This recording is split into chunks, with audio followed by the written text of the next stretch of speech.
ওদেরকে দিল। আচ্ছা, মূলত কী কারণে আপনাদের এই কর্মসূচি এবং এখানে এসেছেন?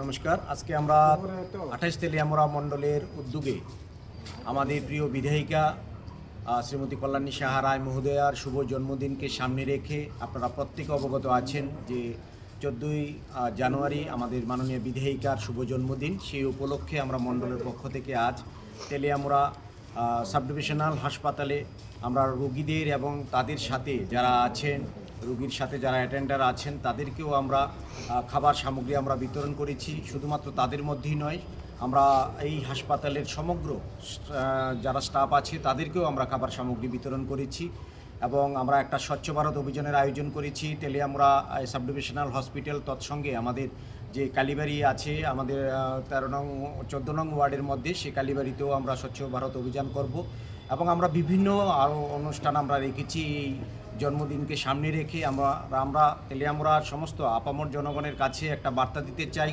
যে প্রত্যেকের জন্মদিনে এইভাবে অন্যভাবে টাকা খরচ না করে আমরা যদি সমাজের জন্য কিছু করতে পারি তাহলে প্রত্যেকেরই একটা শুভ দিক আমরা দেখতে পাই। আমরা চাইবো এইভাবে সবাই এগিয়ে আসুন এবং আমাদের মাননীয় বিধায়িকা প্রত্যেকে আমরা শুভ কামনা করছি এবং শুভেচ্ছা জ্ঞাপন করছি। উনি মাতা ত্রিপুরা সুন্দরীর কাছেও আমরা প্রার্থনা করছি উনি সুস্থ থাকুন এবং ওনার দীর্ঘায়ু হোক। এই বার্তা আমাদের থাকবে।